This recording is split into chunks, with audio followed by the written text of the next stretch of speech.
Uma alegria estar com vocês nessa primeira reunião do ano, nossa primeira reunião de liderança.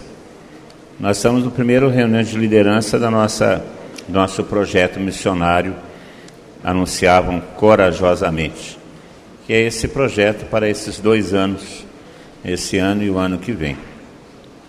Aí nós temos aí as nossas lideranças. Nós já tivemos reunião de diretoria ontem à noite, hoje de manhã o Conselho Pastoral já se reuniu, nós estamos dando sequência a isso.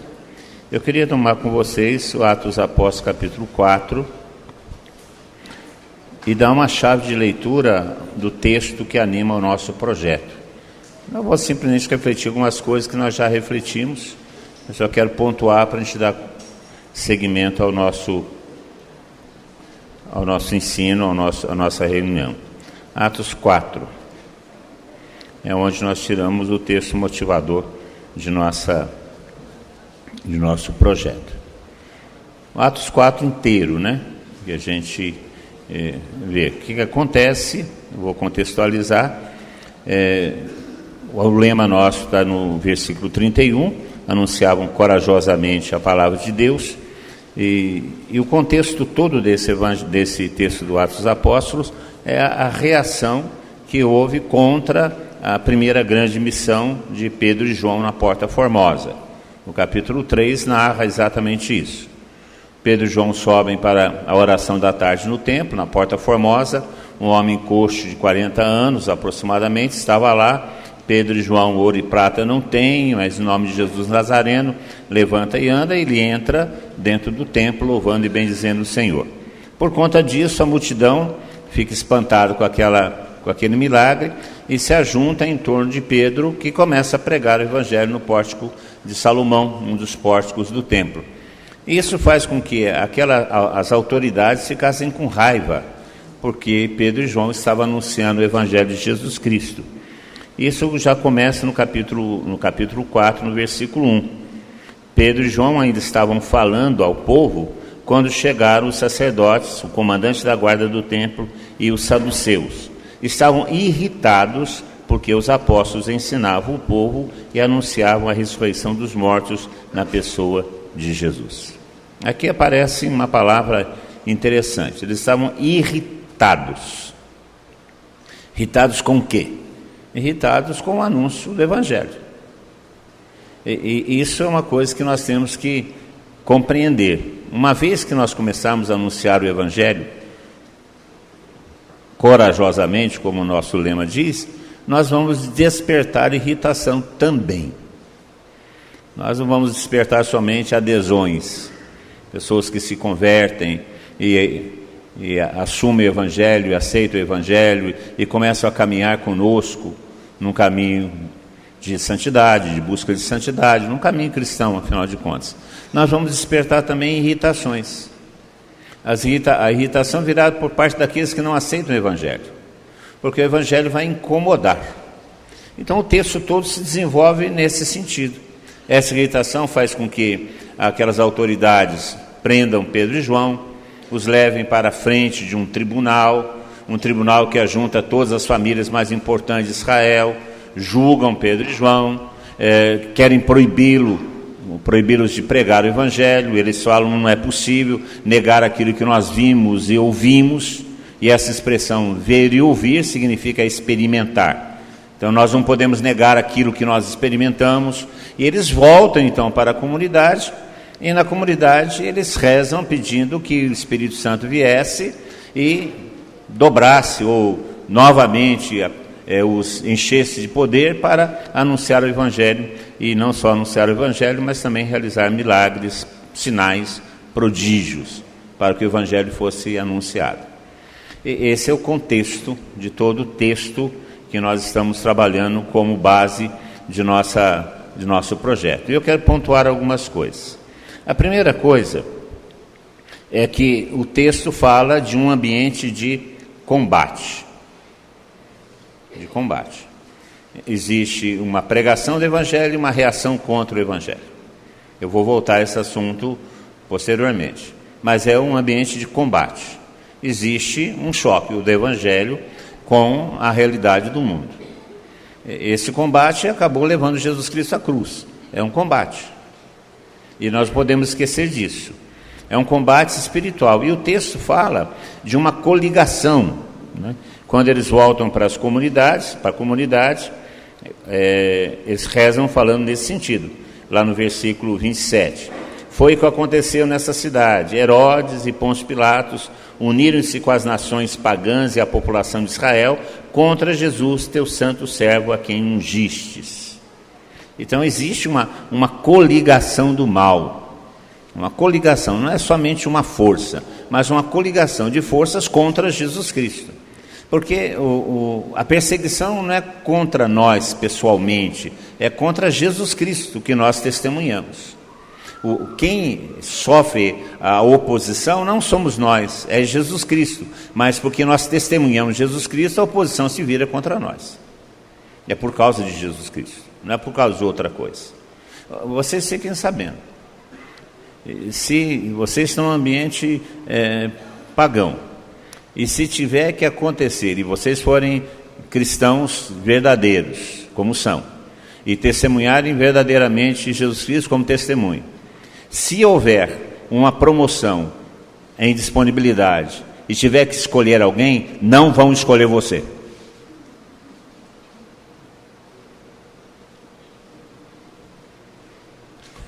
Fiquem certos disso. Vão escolher aquele que anda conforme eles. Fiquem certos disso. Porque existe uma coligação.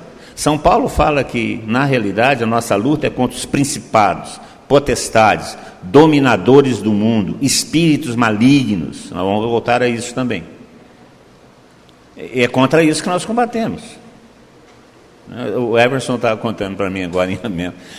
Do nada, o locatário da casa da filha dele trancou a menina dele, as outras dentro do quarto, foi embora e está com raiva das meninas, de graça, assim, da noite para o dia. Tiveram que pular um muro de 4 metros para poder comprar leite e depois voltar para casa, porque da noite para o dia o sujeito invocou que não quer mais, pronto, acabou, trancou, não quer. Aí ele estava perguntando, será por que a gente é cristão? Não é só porque a gente é cristão. Isso não é espírito de coitadismo, viu, gente? Não é espírito de coitadismo, não. A gente vê lá a história de Paulo e Silas, né, que foram, apanharam de varas e tal coisa. O que eles faziam na prisão? Davam glórias a Deus porque tinham apanhado de vara, por causa do nome de Jesus Cristo. Então, para nós, essas perseguições não é causa de coitadismo, não. Coitado de mim, sou um cristão, não. Graças a Deus, sou um cristão, estou sofrendo por Jesus Cristo. Porque o combate é esse. O combate é esse. Existe uma coligação, que São Paulo VI chamava de mistério da iniquidade. Existe esse mistério da iniquidade que atua no mundo contra os cristãos. Porque quer atuar no mundo contra Jesus Cristo. E quem é Jesus Cristo no mundo de hoje? Nós. Portanto, é um confronto. Se trata de um combate espiritual. Papa Paulo VI, São Paulo VI, falava de a evangelização é um combate. A evangelização é um combate. Se trata do choque entre as trevas e a luz. Aqueles que são da luz e aqueles que são das trevas. E nós não podemos esquecer disso. E com isso eu não estou fazendo nenhum alarmismo, não, isso é simplesmente uma constatação. O próprio Jesus Cristo falou isso, não é? Eu não vim trazer a paz, eu vim trazer a espada. Haverá conflito dentro de casa, o filho vai ficar contra o pai contra o filho, a sogra contra o genro, mas isso não é evangélico, isso é natural, né? Faz parte do contexto, né? Do pacote. Mas é isso mesmo.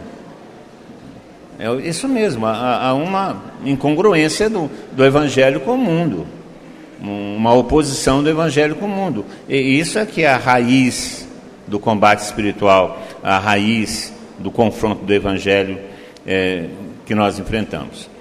Aí o texto começa a desenvolver. Eu quero falar de 5 pontos desse texto. Primeira coisa que a gente observa no texto, eu vou voltar ao combate espiritual, num outro ensino. Então, a primeira coisa que a gente nota no texto, eles são presos, e aí porque eles não conseguem negar a realidade do milagre, porque o homem que recebeu a cura estava ali do lado deles, não podiam falar que era uma figura de linguagem. Não, esse milagre não é um milagre, não aconteceu bem, foi uma figura de linguagem, né? Como alguns falam hoje em dia em relação aos milagres de Jesus Cristo, é só figura de linguagem. Então aquela figura de linguagem estava de pé ali do lado deles, não tinha jeito de falar, então por isso não prenderam, soltaram. E aí eles fazem o quê? Logo que foram postos em liberdade, Pedro e João voltaram para junto dos seus irmãos, contaram tudo o que os sumos sacerdotes e anciãos haviam dito. Ao ouvirem o relato, todos juntos elevaram a voz e disseram. Então a primeira coisa que a gente vê, a oração. A oração. A evangelização, ela tem a sua raiz na oração. A oração não é um elemento periférico da evangelização. Eu vejo que nós temos pouco sucesso na evangelização enquanto nós rezamos pouco.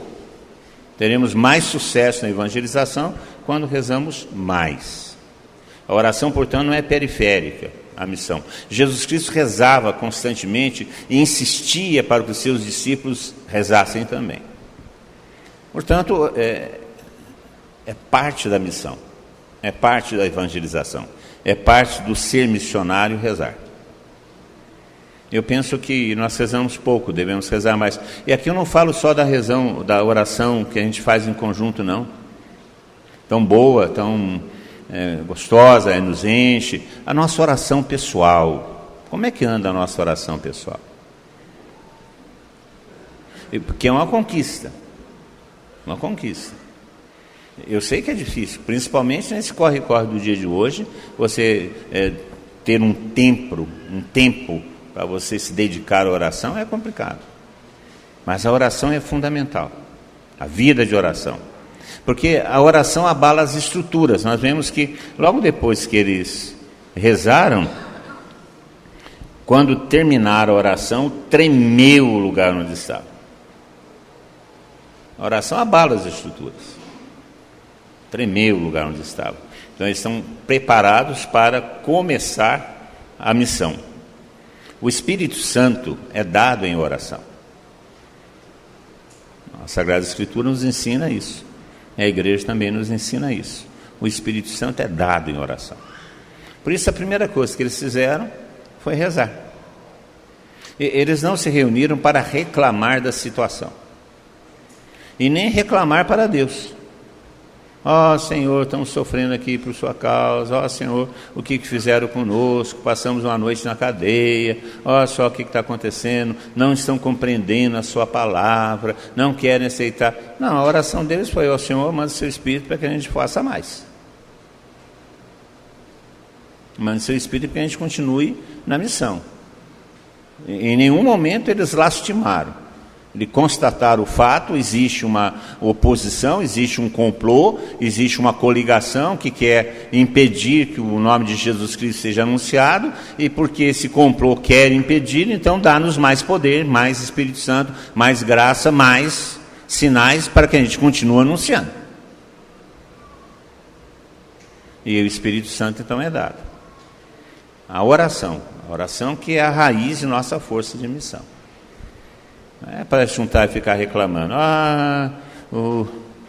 Fecharam o salão paroquial, não deixaram a gente fazer o encontro lá.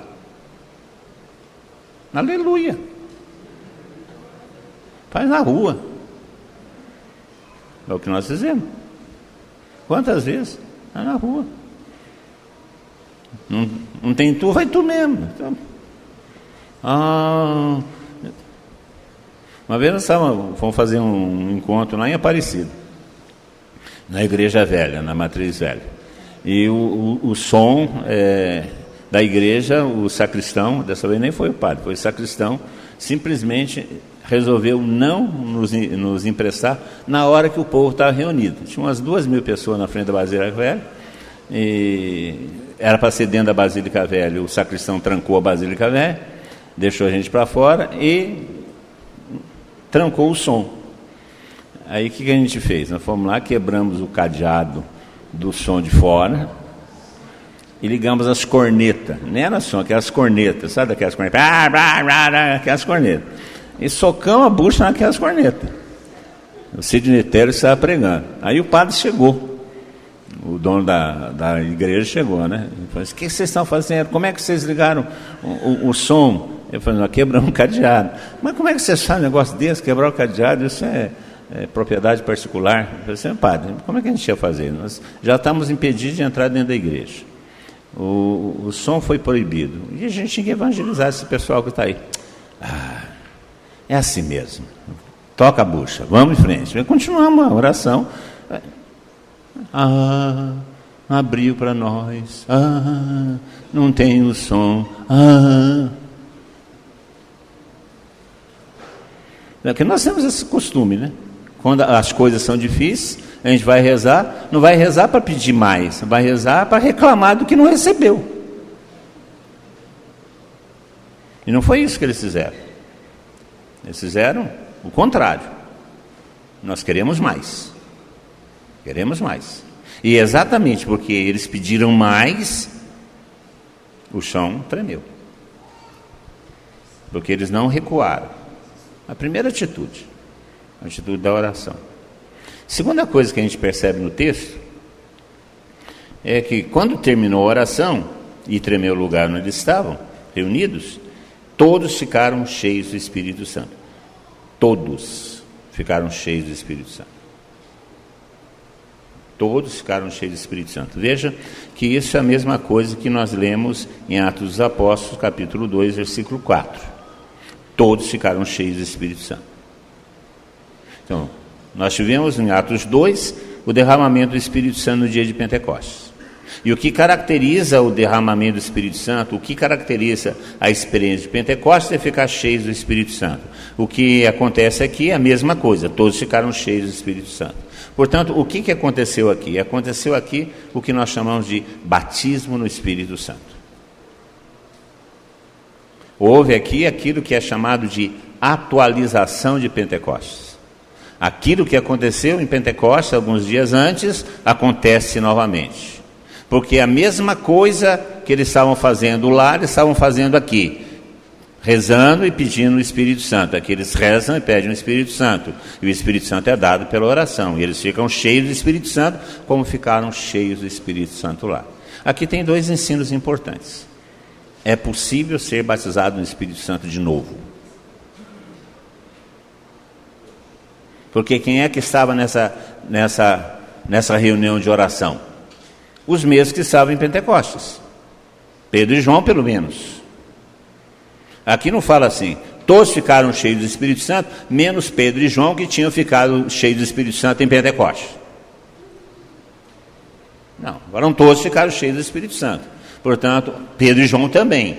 Mas eles não tinham ficado cheios do Espírito Santo em Pentecostes? Sim. Então eles ficaram cheios do Espírito Santo de novo. Gente, quanto Espírito Santo cabe em você?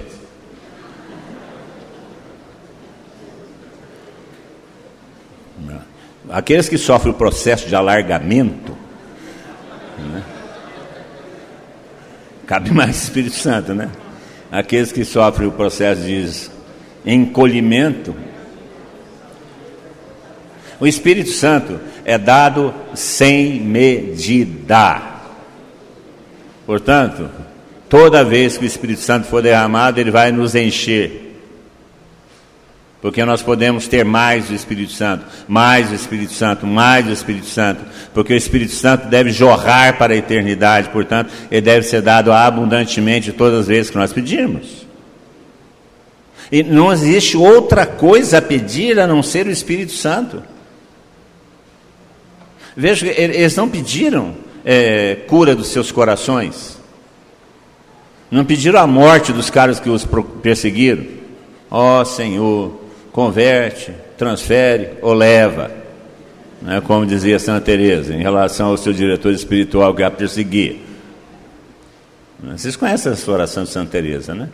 Tinha um sujeito que a perseguia na época da reforma do Carmelo, então ela rezava desse jeito: ó Senhor, converta fulano de tal, se não transfere fulano de tal, se não leve fulano de tal.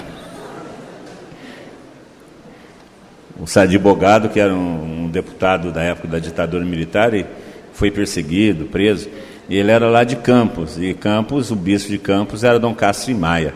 Dom Castro Maia era um bispo conservador, e que era contra o Concílio Vaticano II, e era contra a renovação carismática rachado, né, daqueles que proibia, etc., no começo. E ele falava assim, Tata, eu junto no nosso grupo de oração e rezo assim, ó Senhor, abra os olhos de vosso servo para a vossa luz, senão fechai-os para sempre.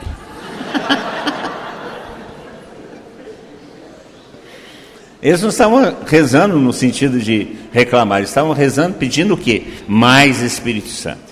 Mais Espírito Santo para evangelizar, porque o Espírito Santo é a força da evangelização, ele é o protagonista da evangelização. Sem o Espírito Santo não existe evangelização. E o próprio Jesus Cristo estabeleceu essa condição de ficar cheio do Espírito Santo para evangelizar. No Atos dos Apóstolos, capítulo 1, ele vai falar para os seus discípulos, olha, aguardem em Jerusalém até que se cumpra a promessa que ouviste de minha boca, vocês serão batizados no Espírito Santo dentro de poucos dias. Então, antes de começar a tarefa de ir anunciar o Evangelho a todos os povos, a primeira coisa que vocês devem fazer é aguardar ficar cheios do Espírito Santo. Então, os apóstolos aprenderam essa lição.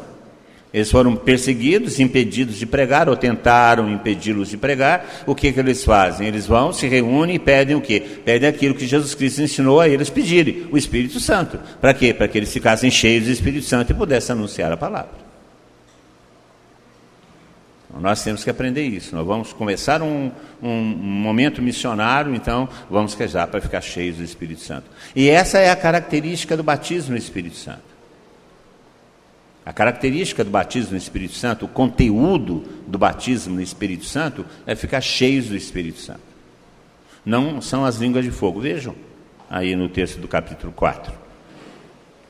Fala assim, tremeu o lugar onde estavam. Mas vê se vocês encontram aí línguas de fogo, vento impetuoso, ruído ensurdecedor. Está escrito isso aí? Mas está escrito ficaram cheios do Espírito Santo? Igualzinho em Pentecostes, abre lá, Atos 2, volta lá, versículo 4. Veja que é a mesma expressão. Todos ficaram cheios do Espírito Santo. Não está igualzinho? Não está igualzinho? Não, é isso que é batismo no Espírito Santo, ficar cheio do Espírito Santo. Não são os sinais externos. Os sinais externos podem mudar. O importante é ficar cheio do Espírito Santo. Então, é outra chave de leitura nossa. Vamos começar um ano missionário, então a primeira coisa que nós temos que fazer é ficar cheios do Espírito Santo. Pedir um novo Pentecostes. É claro que essa experiência que eles tiveram a segunda vez, e foi uma experiência também sensível, porque houve até sinais externos, o chão tremeu, como lá teve línguas de fogo, vento, essas coisas todas. Aqui também houve uma experiência perceptível do chão tremer, mas é importante que a gente entenda que a primeira vez que a gente experimenta o batismo no Espírito Santo, pode vir carregado de alguns sinais emocionais e mais espetaculares. E uma outra vez pode vir sem esses sinais. Mas não são sinais que caracteriza. O que caracteriza a experiência do batismo no Espírito Santo é ficar cheio do Espírito Santo. Que pode ser com sinais ou sem sinais. E toda vez que nós pedimos o Espírito Santo, ele é dado. Ele é dado. Porque é da natureza do Espírito Santo ser dom. Um dom que é dado sempre que se pede. O próprio Senhor Jesus Cristo nos ensinou isso. Vós que sois maus, sabeis dar boas coisas aos vossos filhos, quanto mais o Pai Celeste dará o Espírito Santo a quem o pedir. Ele falou assim, quem o pedir 2 vezes. Ele não estabeleceu quantidade de vezes. Ele não disse quantas vezes nós podemos pedir. Ele disse, todas as vezes que vocês pedirem o Espírito Santo, ele será dado. E toda vez que ele é dado e nos enche, existe aquilo que nós chamamos de batismo no Espírito Santo, que é fundamental e necessário para a evangelização. Padre Raniero Cantalamessa fala que é necessário, indispensável e normativo. Necessário, indispensável e normativo. Não pode ser dispensado, sem o Espírito Santo não existe evangelização. É necessário, porque sem ele não fazemos nada, e normativo, ou seja, deve acontecer, é norma. O Espírito Santo é norma para a evangelização. Fala aí para o seu irmão, você pode ser batizado de novo no Espírito Santo.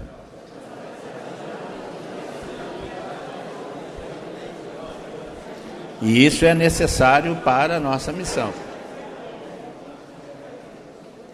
Um terceiro ponto desse texto, que é o que dá o nosso lema, e termina, eles ficaram cheios do Espírito Santo, e o que acontece? Anunciavam corajosamente. A reação do ficar cheio do Espírito Santo é a missão. Eles anunciavam corajosamente. Vejam que é a mesma coisa, porque o esquema é o mesmo. A mesma coisa acontece em Atos dos Apóstolos, capítulo 2. Logo que eles ficam cheios do Espírito Santo, ajunta aquela multidão cheia de espanto e de admiração, pensavam inclusive que eles estavam bêbados. Aí o que acontece? Qual que é a primeira reação daqueles que estavam no cenáculo? No versículo 14 nós lemos, no capítulo 2 nós lemos: Pedro de pé, junto com os 11 apóstolos, levantou a voz e falou à multidão. Começava a anunciar. É do Espírito. O Espírito é derramado, somos batizados no Espírito. A reação primeira é anunciar o Evangelho.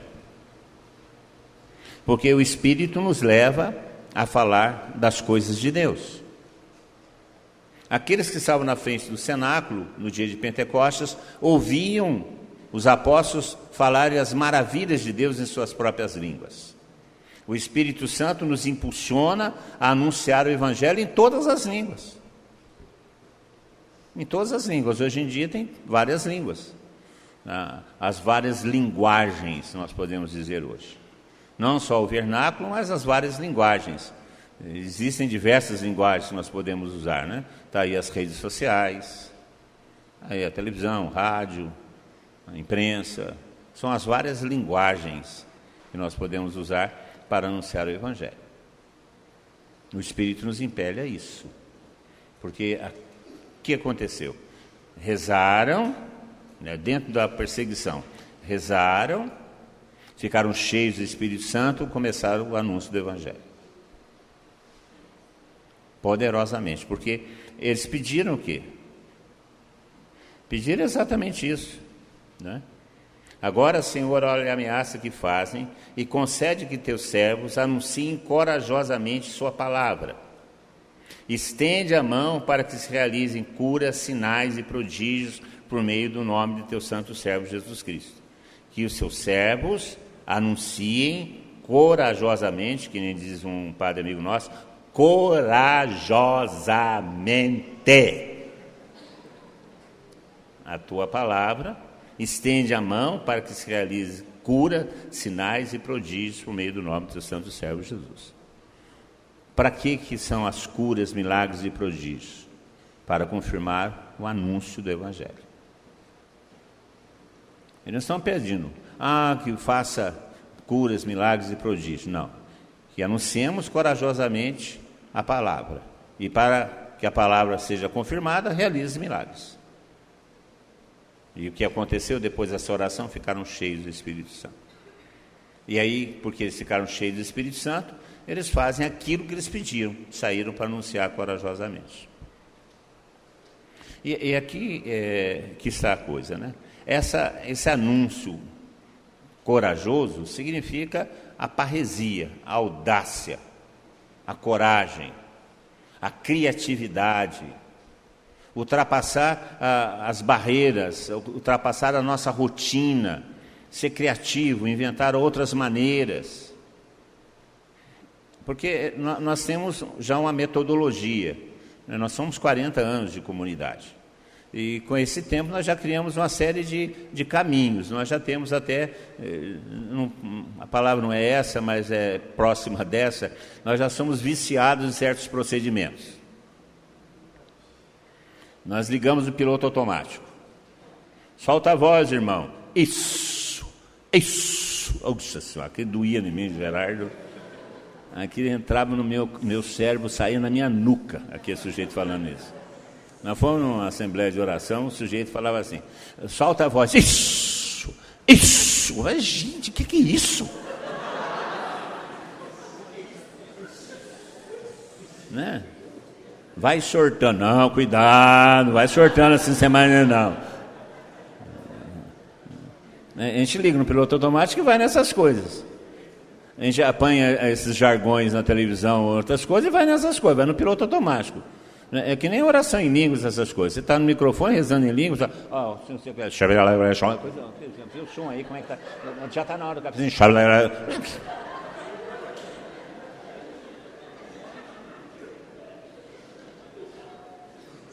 Não é? Nós vamos para aquele caminho já trilhado, né? Já solta, levanta os... Já tem algumas coisas assim. Fica de pé, irmão, fica de pé, por favor, irmão, fica de pé. Nós vamos gravar esse negócio e liga, não precisa nem falar mais, porque toda vez a gente começa assim. Fica de pé, levanta a mão, bota a mão no lado direito, esquerda.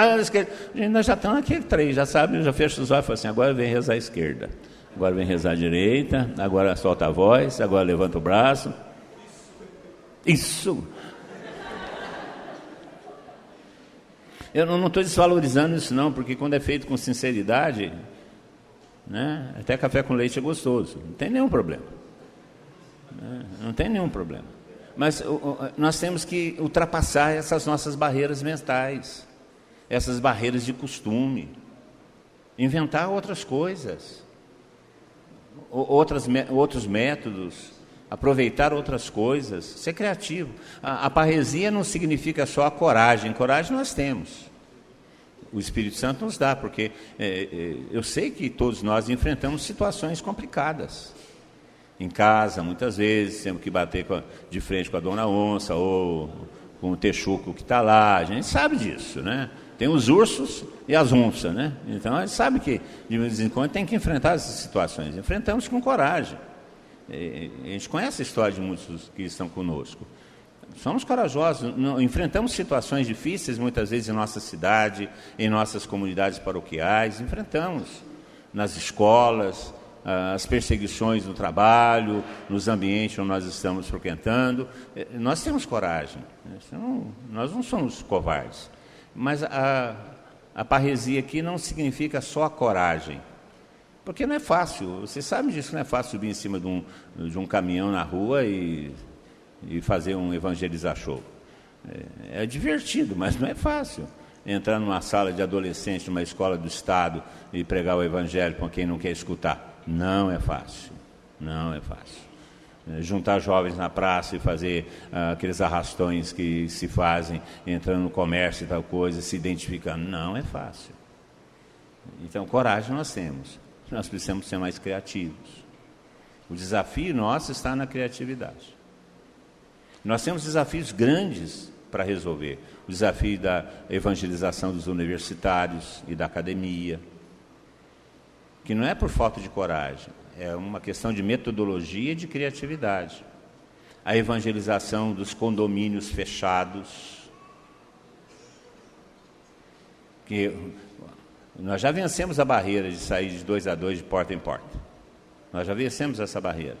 Mas nós estamos sendo bloqueados agora pelos condomínios fechados, pelos prédios. Como vencer isso? Isso é parresia. Como vencer isso? Como chegar a isso? Então, a parresia, corajosamente, não significa só vencer o medo e enfrentar, que isso nós fazemos, graças a Deus. Agora, o outro aspecto da parresia, que é a criatividade, criar novos métodos, sair do costume, do rotineiro, criar novos espaços, avançarem aonde nós não avançamos ainda. Existem muitas áreas ainda de evangelização que nós não chegamos ainda. Então aí, lutando as duras penas, tentando os grupos universitários, agora tentando as duras penas evangelizar o meio político, econômico, e o meio cultural. Como é que nós vamos entrar nessa cultura? O Everton estava falando para mim sobre as letras de música que ele estava pesquisando esses dias para fazer uma palestra sobre o pecado. As letras de música dessas, os funk e essas sertanojos que estão por aí. É só pornografia, só desvalorização da pessoa. E é isso que eles estão consumindo como cultura. Quando é que nossos artistas cristãos vão começar a produzir uma cultura para ser consumida pela população e através da cultura de serem evangelizados? Quando? Aí nós temos aí uma iniciativa do pessoal da Identidade Sua, e não minha, a Identidade Sua, né? Que está fazendo um trabalho interessante de propor uma cultura cristã num mundo que não é só o mundo dos shows e evangelizar shows dentro da igreja e das comunidades. E aí esses dias me vieram para cima de mim e falaram: já se viu, o Ministério de Identidade Sua só faz show, só faz cultura, não canta nada. Espera aí, gente, não vamos ficar dentro o tempo inteiro, falando para o nosso próprio umbigo o tempo inteiro. Onde nós estamos? Cadê nossos grupos de teatro? Que faça para fora, que apresente teatros de questionamento, teatros, e não esquetes de conversão, preto, branco, pecado, salvação, luz, trevas. Que sempre é o mesmo esquema, porque nós não somos criativos. Então, a questão da criatividade faz parte da parresia. Avançar nos espaços, nas expressões. E isso precisamos começar a pensar e ter a coragem de pensar.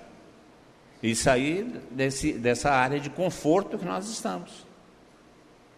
E foram isso que eles pediram. Corajosamente significa exatamente isso. É claro que para aqueles primeiros que estavam lá, existia um universo enorme, porque ninguém conhecia nada, né? Hoje nós já temos uma sociedade um tanto quanto vacinada contra o Evangelho, e se torna um pouco mais difícil, e a criatividade também, porque nós já fizemos muitas coisas, e ser criativo nesse momento é um pouco mais difícil, mas nós precisamos. Por isso eles anunciavam corajosamente, não significa só anunciar Jesus Cristo com coragem, o enfrentamento, porque nós fazemos isso. Nós fazemos isso, indiscutivelmente. Eu fico admirado da coragem de alguns de vocês aí enfrentar as situações que enfrentam. Né? Coragem dos Timóteos dá 2 anos de sua vida, agora as Priscilas já dá 2 anos de vida para a dedicação da missão, pessoal que vai de porta em porta nas missões que acontecem quase todo fim de semana, pessoal de Jesus nas escolas que enfrentam as situações terríveis, que a gente sabe como é que é. Coragem nós temos, e estamos fazendo com coragem. Precisamos agora sermos criativos, inventar novos métodos, novos espaços, criar novos ambientes, e isso significa corajosamente. O quarto ponto que nós encontramos aqui é que ficaram cheios do Espírito Santo e anunciavam corajosamente a palavra de Deus. Parece uma coisa que não tem nada a ver? Tem a ver. Porque eles não anunciavam outra coisa senão a palavra de Deus. Porque o conteúdo da evangelização é a palavra de Deus. Esse é o conteúdo da evangelização. O conteúdo da evangelização não é o bem-estar social. O conteúdo da evangelização não é a reforma econômica. O conteúdo da evangelização não é a participação na vida pública. Isso não é o conteúdo da evangelização. Isso é consequência.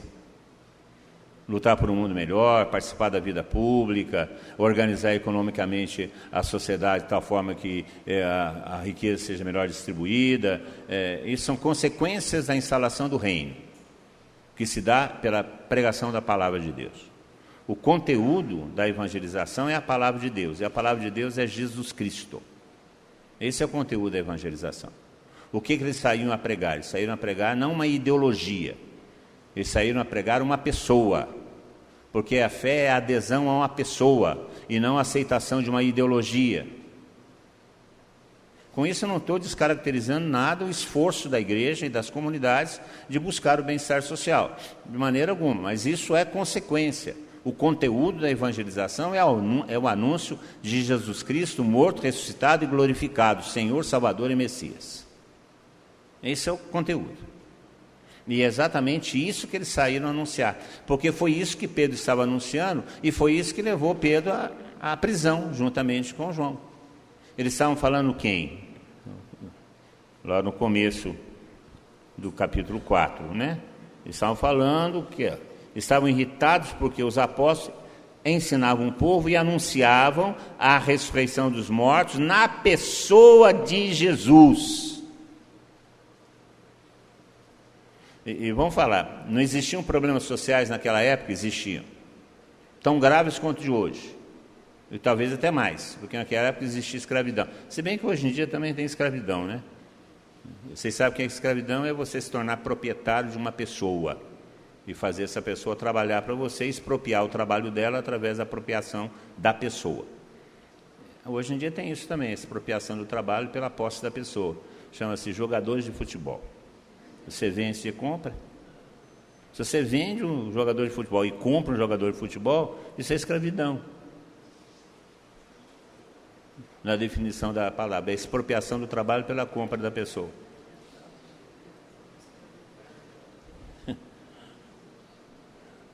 Está certo, não, só que tem que esse escravo que é expropriado do seu trabalho ganha para merréia, né? O outro não ganhava. Mas em termos de princípio é a mesma coisa. A indignidade não está em pagar ou não um salário, a indignidade está em ser propriedade de outro. Essa que é a indignidade da escravidão.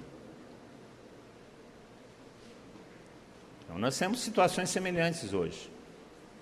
Situações sociais terríveis, dominação romana, terrível, pobreza, escravidão, mas aí, o que eles estavam anunciando? O nome de Jesus Cristo. Porque eles anunciavam corajosamente a palavra de Deus. Anunciar outra coisa que não seja Jesus Cristo em nossa missão é trair o Evangelho. A partir da conversão, que é o objetivo do anúncio de Jesus Cristo, é a conversão, a mudança radical de mentalidade. A partir do anúncio da palavra de Deus, você ter a reforma social, a reforma moral, etc. e tal. Mas é a partir.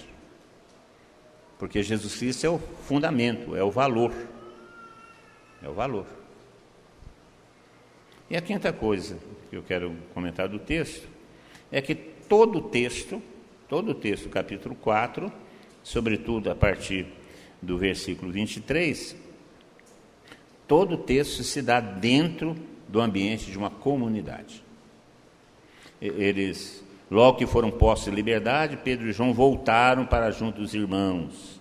É sempre isso. Pedro e João estavam juntos quando foram para o templo. Olha para nós, não é olha para mim. O tempo inteiro você está num ambiente de comunidade. Rezavam juntos. Quando terminaram a oração, todos ficaram cheios. Portanto, existe um ambiente de comunidade. Por isso nós podemos falar que a missão supõe uma comunidade. Nós não vamos conseguir evangelizar o mundo, sair para a evangelização do mundo, se nós não formos uma comunidade. Porque a missão é um ato eclesial, é um ato comunitário, não é uma aventura solitária. Embora, muitas vezes, o exercício da missão seja solitário, é você, muitas vezes, que está pregando, ou está conversando, está visitando, é você, mas não é você. Você faz parte de um contexto mais amplo que é a comunidade cristã. Por isso, a evangelização nunca é um ato solitário. É um ato solidário, mas nunca é solitário. Supõe necessariamente uma comunidade. Supõe que você faça parte de um grupo que também tem os mesmos ideais e os mesmos objetivos. E aqui nós observamos isso. É uma comunidade. Usando, inclusive, a expressão de Paulo VI, o combate da evangelização supõe uma comunidade que combata, que é a comunidade cristã. E, de um modo mais abrangente, é a igreja.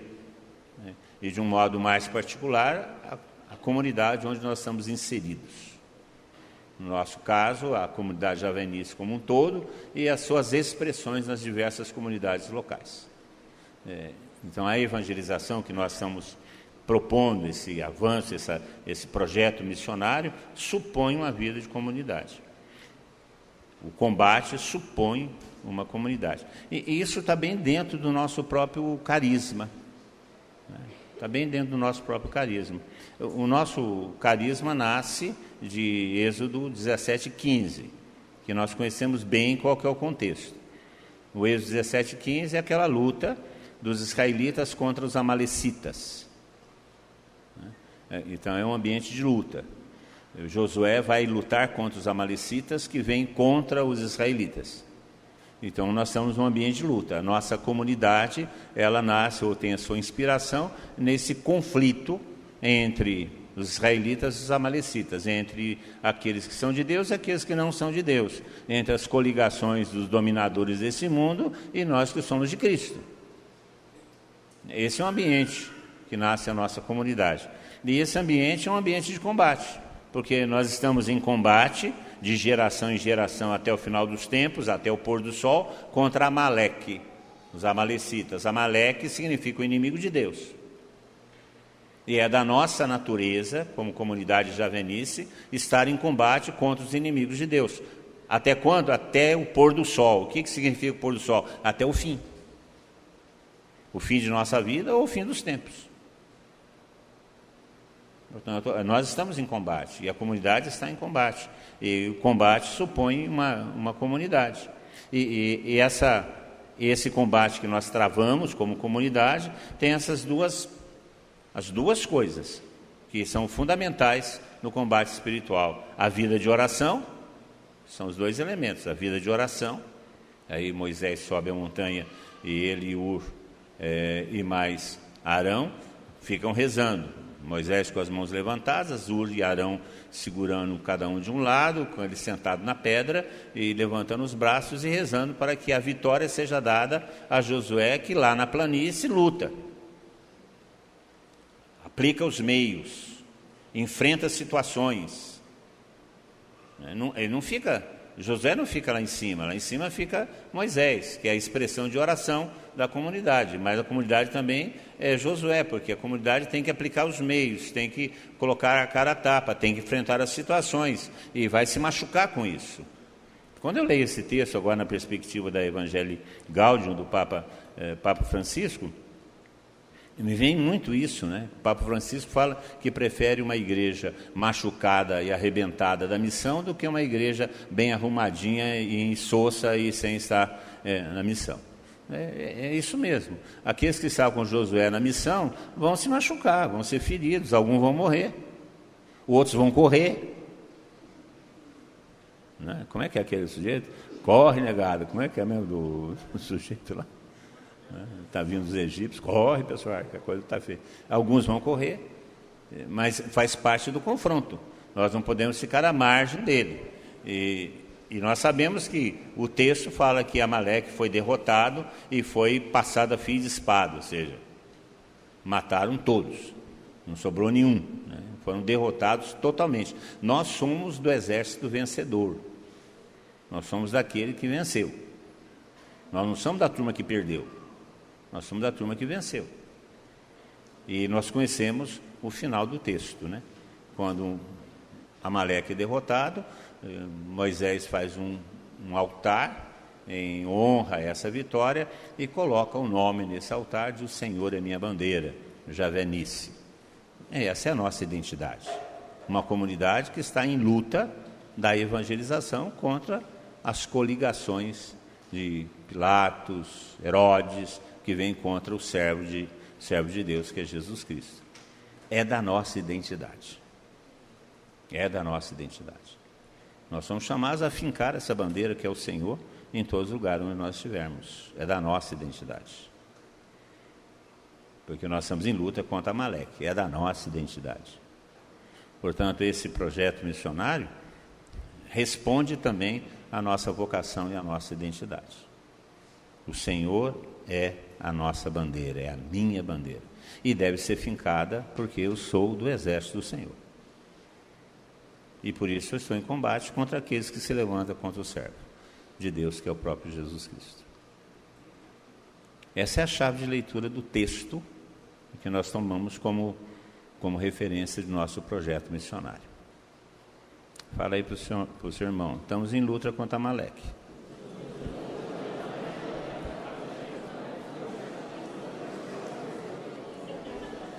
Aproveita e acorda ele que está dormindo aí. Soldado dormindo é soldado morto. Soldado que dorme é soldado morto.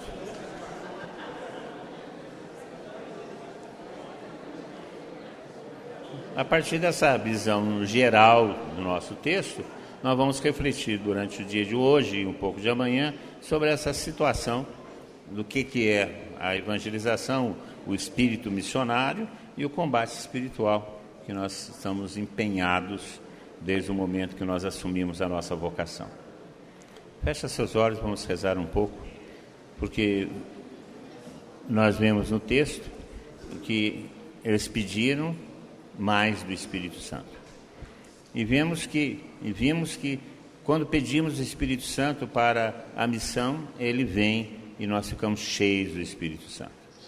Nós estamos na iminência, estamos começando um projeto missionário em todas as comunidades. Já começamos, já estamos em março, já começamos. Agora temos pela frente um grande momento missionário, que são os retiros de carnaval, o retiro de carnaval semana que vem. Já começamos com várias atividades, os retiros de comunidade. Nós precisamos do Espírito Santo.